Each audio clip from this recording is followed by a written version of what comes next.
Bismillahirrahmanirrahim. Assalamualaikum warahmatullahi wabarakatuh. Hello Miss Rose and hello everyone. Good day. Hopefully we're always under the protection of Allah Subhanahu wa Ta'ala, and may His blessings always be with us. Amin.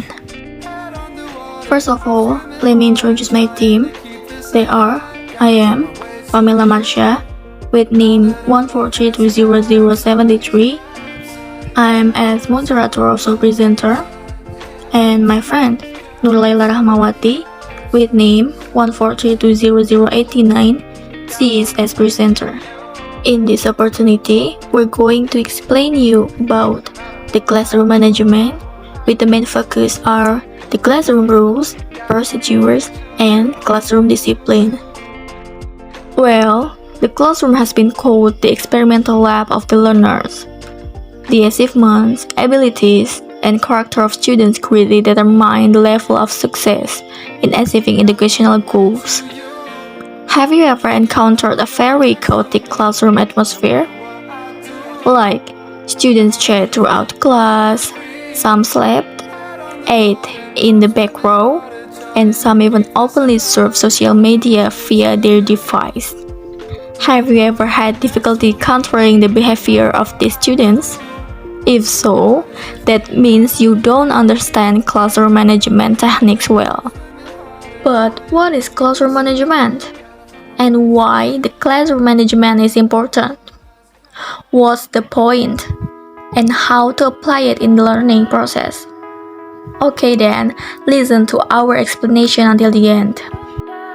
Okay, I will explain about the classroom and management. Classroom is a set in the teaching and learning process. Room, teacher, students, and also the rules.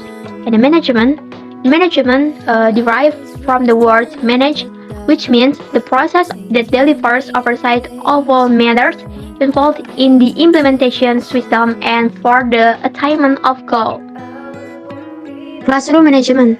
And the time on the part of the teachers to organize classroom life begins starting from curriculum planning, structuring procedures and research learning, environmental setting to maximize efficiency, monitor students' progress, and anticipate problems that may arise. Classroom management includes the organization of student, space, time, and materials, so that the teachers can then allow the students to learn the intended content. Wong and Wong 1998. Next is the purpose of classroom management. Is intended to create conditions in class groups in the forms of a good classroom environment, increase achievement, and build the characters of students as the purpose of education itself. Implementation of classroom management. Setting rules, procedures, and classroom disciplines.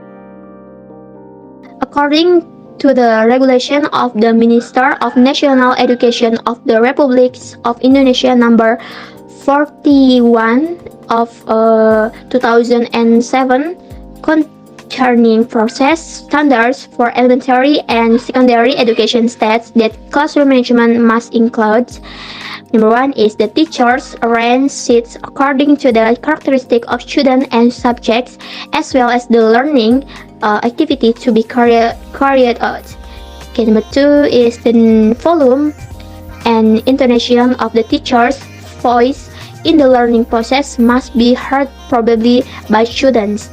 Number 3 is the teacher's speech is polite and can be understood the student, and 4, the teachers adjust the subject matter to the pace and learning abilities of students, and the last is the teachers create other disciplines, comfort, safety, and decisions on regulation in carrying out the learning process.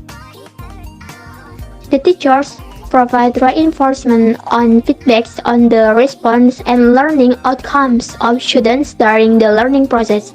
The teachers respect the opinions of students, and the teachers wear decent, clean, and city clothes. And at the beginning of each semester, the teachers convey the syllabus of the subject they have. And the last is the teachers start and end the learning process according to the scheduled time. It is important to pay attention to the difference between the terms of classroom management and the classroom discipline. Although they are often used interchangeably, they are actually two different topics. Classroom management deals with how things are done, while classroom discipline deals with how people behave. And classroom management has to do with procedures, routines, and structures, while classroom discipline is about impulse management and self-control. And the last is the most important. Classroom management is the teacher's responsibility, while classroom discipline is the student's responsibility. Nah, maksudnya gimana sih? Jadi, kalau manajemen kelas sendiri itu berurusan dengan bagaimana sesuatu dilakukan. Seperti prosedurnya bagaimana, rutinitasnya akan bagaimana, dan strukturnya itu bagaimana. Jadi semuanya itu harus tertata dengan baik. Nah, siapa sih yang mengelola manajemen kelas ini? Nah, itu tanggung jawabnya guru. Jadi yang mengelola manajemen kelas ini adalah guru ya. Mengelola bagaimana kurikulumnya akan berjalannya gitu kan, prosedurnya bagaimana, rutinitasnya bagaimana, dan struktur kelasnya juga bakal bagaimana supaya anak-anak itu, para siswa itu nyaman, peserta didik itu nyaman, dan jadi tujuan pembelajaran itu bisa tercapai secara efektif dan efisien. Sedangkan disiplin kelas sendiri itu berurusan dengan bagaimana orang berperilaku. Orang di sini tuh siapa sih? Orang di sini itu ya warga kelas tersebut. Itu baik dari peserta didiknya serta dari gurunya juga ya. Jadi disiplin kelas ini itu tentang manajemen impuls dan pengendalian diri. Kalau disiplin kelas ini lebih dititik beratkan pada tanggung jawab siswa atau peserta didiknya. Gitu. Tapi balik lagi, kalau ingin siswanya menjadi disiplin, maka guru pun harus mencontohkan ya. Guru harus mencontohkan hingga akhirnya siswa pun menjadi disiplin juga. Well, in the next, there is behavior management. Behavior management is a solution to control students' behavior. Jadi, behavior management ini sesuai dari katanya ya, behavior atau perilaku. Ini itu adalah solusi untuk mengontrol perilaku atau tingkah laku siswa ya. And there are two strategies for maximizing behavior management. There are prevention and intervention strategies. The first one is prevention. Prevention is a strategy for problematic behavior by students. Several ways you can do, such as creating a fun learning environment and monitoring students' activities. You can invite them to talk about their difficulties, their desires, and hopes for the futures. Thus, students can feel themselves present in the class. These feelings, of course, can increase their self-confidence, emotional management, and motivation. Nah, maksudnya gimana sih dari prevention ini? Oke, kita bahas ya. Sesuai katanya, prevention itu artinya pencegahan. Jadi, strategi prevention ini itu adalah strategi pencegahan terhadap perilaku bermasalah yang dilakukan oleh siswa atau peserta didik. Nah, di sini kalian bisa melakukan beberapa cara, seperti menciptakan lingkungan belajar yang menyenangkan, yang nyaman, dan kalian juga bisa memantau aktivitas siswa. Kalian bisa tuh undang para siswa untuk berbicara tentang kesulitan mereka, tentang keinginan mereka, tentang harapan mereka yang ingin mereka capai di masa depan gitu kan. Jadi dengan begitu para peserta didik itu mereka merasa dirinya tuh dianggap di dalam kelas itu.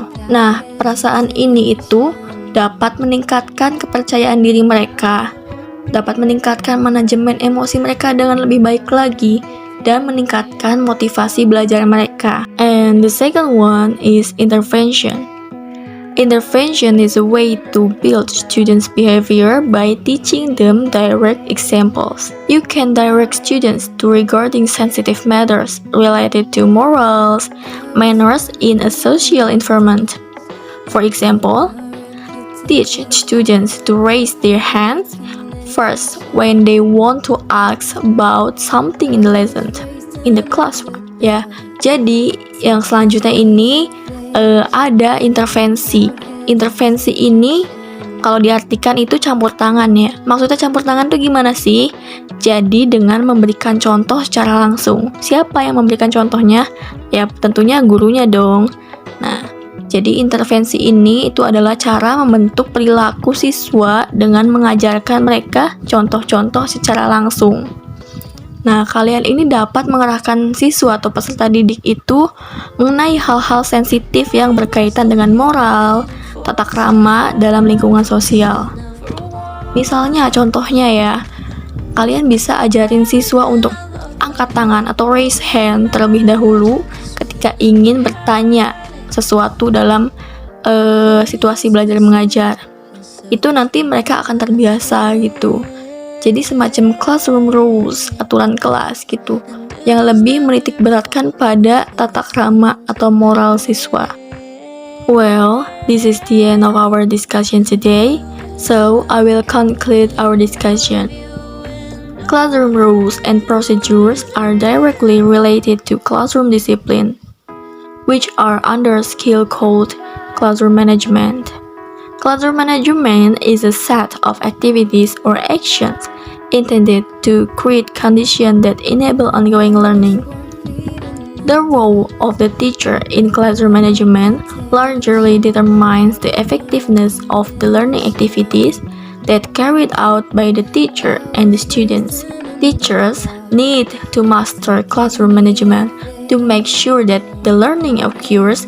Creating classroom rules and procedures is one of its key methods. Teachers must also master classroom discipline by enforcing the classroom rules and procedures that have been set and agreed upon. Jadi, classroom peraturan kelas dan prosedur kelas itu kan, itu masih satu kesatuan sama classroom disiplin atau disiplin kelas ya. Itu masih di bawah bagian dari classroom management atau pengelolaan kelas gitu.